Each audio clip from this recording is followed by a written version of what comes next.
You could have $1 million sitting in your bank account and not qualify for a loan on a $100,000 house. How is this possible? Well, most people don't understand the qualification process that goes into getting a mortgage. And so I'm going to break it down in detail on this video.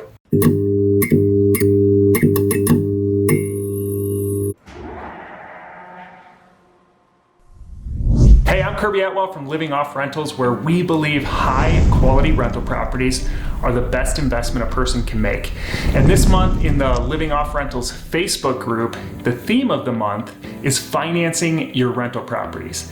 And in my mind, there's really two different types of financing for properties. There's the long-term financing and the short-term financing. And both definitely have their place, but you want to make sure that you're matching the right type of financing with the right type of property. So in next week's video, I'm going to explain the ins and outs of short-term financing.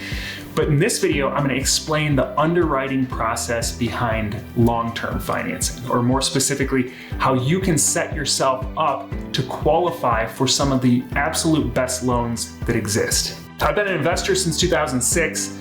I was a mortgage banker for a while. I now even lend some of my own money on specific projects that other investors are doing. And so I have a pretty good grasp on what lenders look for when they're evaluating a loan for a specific property. And I think this can seem pretty mysterious for a lot of investors who are going into this process. It seems like it's ever changing. They don't know exactly what factors to look for, and they can't calculate right now. Most people don't know exactly what they will qualify for. And this is why, sadly, I have conversations with friends sometimes who don't understand which factors are most important to the lender, and they don't understand how the factors are weighted. And so they'll tell me, look, I'm really excited. I've sacrificed for the last couple of years. I've saved all this money. And they think that means that they're going to be able to afford a specific house. And then they're heartbroken to find out that's not how the lender evaluates how much loan you can actually get for a property. So what are the most important factors a lender is going to look for when they're qualifying you for a long-term loan? And how can you determine the exact amount that you qualify for so you can go out and look for specific properties that meet those criteria? Well, first, it's important to recognize that there's generally two different types of loans within this bucket of long-term financing. So the first type of loan is a residential loan, and the second type of loan is a commercial loan. And even though it's called a commercial loan, that doesn't mean it's just for commercial properties. There's a lot of commercial loans actually that are given out on residential investment properties. So I know this can be kind of confusing, but really when I talk about residential versus commercial, what I'm referring to is the underwriting process, or the factors that the lender is going to look at to determine if a loan should be made. So the big difference between these two different types of loans are that on a residential loan, and this is like your conventional Fannie Mae and Freddie Mac type of loan, or your FHA or VA loans, on this type of loan, the lender is typically evaluating the person borrowing the money for their creditworthiness. They want to know, are you the type of person that's going to pay back this loan? They're evaluating the property secondarily. However, on the commercial loan side, the lender is actually evaluating the asset itself primarily. So they want to know, they know that this is on an investment property, and they want to know that that investment is going to stand on its own, that it's a solid investment. And then the borrower is kind of secondary. They want to make sure that the borrower, isn't a deadbeat, that they're going to do what they say they're going to do, but primarily they're focused on the asset. What I want to focus in this video is the residential loan, because this is the best type of financing that you can qualify for. Typically, it's going to be your 30-year mortgage. Right now, the rates are at like 2.25%, and it seems like they're dropping constantly, which is just an insane interest rate. And the terms are just the best terms you're going to see on any type of loan that's out there, not just on real estate, but on, if you wanted to borrow for a business, or you wanted to borrow to buy any other type of asset, you're never going to find a 30-year loan at that low of an interest rate. So that's why these residential loans are super compelling. So let's say you want to use a residential loan to go buy a rental property or a personal home, or even a personal home that can also be used as a rental property, because on these residential loans, you can buy a 1 to 4 unit and it's the same qualification standards. So like I mentioned, the lender is going to focus on you as the borrower. So getting back to the original question of how a person could have $1 million sitting in their savings and still not qualify for a $100,000 loan on a property. Well, it's because the bank really isn't as focused on the amount of your savings. Yes, you do have to have some savings typically. They do want to see some assets in your account. But the two most important factors, and this is how you can calculate exactly how much you qualify for if you want to go out and buy a property. Number one, it's going to be your credit, and number two, it's going to be your debt to income ratio. So the first factor that they're going to look at is your credit. And I think most of us understand that most people have a credit score tied to them. Even if your credit is 0, you do have a credit score tied to you. And what this credit score tells the lender is your history of borrowing money, or your credit worthiness. And so that's the first thing that a lender is going to look at. They're going to pull your score, and your score is kind of a measure of your whole history of borrowing money. And then they're going to look at your credit report, which is several pages, and it tells them how many loans that you have, how many mortgages you've borrowed, how many cars you've bought with loans, how many credit cards you currently have, how many have been closed. It's your entire history, so they can see, do you have a track record of paying the obligations that you sign up for? So this can disqualify people right off the bat. Typically, a lender on a traditional type of long-term financing is going to want to see at least the low 600s. So if you're sitting at the low 600s or lower, you're probably going to want to boost your credit score to the mid 600s or high 600s at least in order to qualify for the best terms on these types of loans. The second factor that a lender is going to use in order to determine how much you can qualify for, and this is probably the least understood factor, it's called the DTI, or the debt to income ratio. So what is the DTI? All it is a measurement of all your monthly payments on any debt obligation. So let's say you've got a existing mortgage or a rent payment, you've got a credit card, you've got a car loan, or you've got a student loan.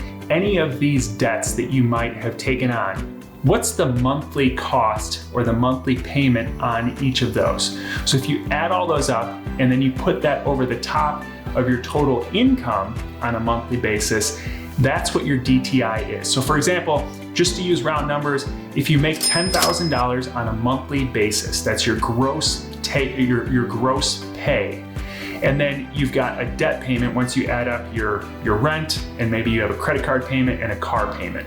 You add up the monthly payment for all three of those debts and say it equals $2,500. Your DTI now is 25%. 2,500 over 10,000 is 25%. So why is this important? Why do you need to understand your DTI? Well, a lender is never going to want to make a loan to a borrower that can't service that loan, or they can't make the monthly payments, right? So the DTI is the gauge that the lender uses to determine whether they think a borrower can afford to make their monthly payments. So each type of loan is going to have a fixed upper limit DTI. So the lender's going to say, you cannot qualify for this if your debt to income ratio is over a specific amount. And so every loan's going to be slightly different, but they're all going to be kind of within the same ballpark. So let's just say, for example, the upper limit DTI on a conventional loan that you're trying to get is 45%. So we used the example already that all your payments, your fixed debt payments, are $2,500, and that's over the top of a fixed income of $10,000. So your DTI is at 25%. So now the lender's going to add in the new debt that you're taking out, the new mortgage payment. They're going to add that because that's going to become a new fixed payment in your budget. So let's say the house that you want to buy is going to relate to a $2,000 a month payment, and that's principal, interest, taxes, and insurance. The whole payment is going to be $2,000. So they're going to add that to the existing $2,500 in payments. So now you've got $4,500 in payments, over $10,000 per month income. So now you're at 45%, and that's the amount that you can qualify for on that specific loan.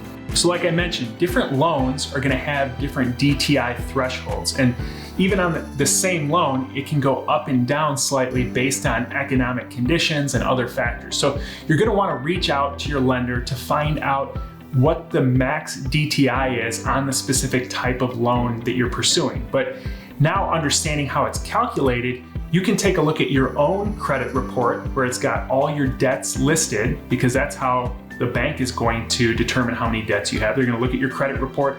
They're gonna see you've got 4 loans. They're gonna look at the monthly payment for those loans, and they're gonna add it up. And that's how they're gonna determine that top number. And then you know how much you make in gross pay on a monthly basis. And you can calculate your own DTI, and you can know exactly how much you qualify for in order to stay under that threshold on the loan that you're pursuing. So it's always heartbreaking when I have conversations with friends and they tell me, hey, look, I'm an entrepreneur. You know, I don't have a W-2 income. I've been hustling really hard. I've been saving my money, and I've got all this money sitting in the bank. And so I could pay back the loan that I'm taking out today. I could pay that back tomorrow with the assets I've got sitting here. So I know the bank is still going to give me a mortgage for the amount that I want. And it's sad, but I have to tell them, I'm sorry, your DTI is calculated at 0.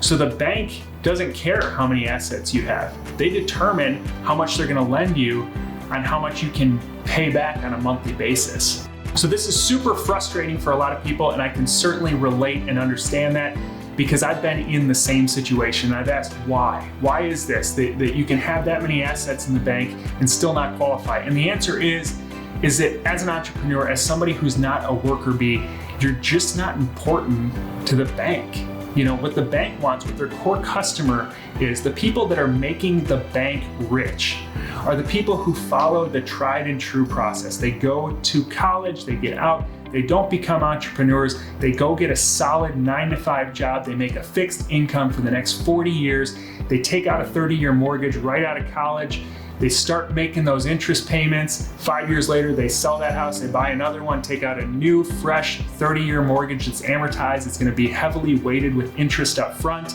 and they're gonna start making those payments, and they do the same thing over and over. That's the bank's core customer. They don't want somebody who has the ability to pay off the loan tomorrow, because you're not gonna continue to service that loan. So if you are an entrepreneur, you can qualify for a mortgage. You have to have typically about 2 years worth of statements to show how much you've made, and then they calculate your DTI based on that. But if you're a W-2 worker, you can go out and get a mortgage just based on an offer letter that shows how much you're gonna make, or your first pay stub. So it's much easier as a W-2 worker to qualify. And so that's the process to understand how much you can qualify for some of the best residential loans that exist. So hopefully this explanation was helpful in determining exactly how much you can qualify on some of the best financing that's out there. I always recommend to people to start with the long-term residential financing if you can, and then move on to some of the other types. In next week's video, I'm going to talk about short-term financing, some of the terms, the common terms around that, and how you can qualify for short-term financing. In the meantime, if you got something out of this video, hit the like button. Also hit the subscribe button so you can be notified when next week's video comes out. Also, you can join the Living Off Rentals Facebook community. It's an awesome group. I'd love to see you there, but if not, I'll see you in the next video.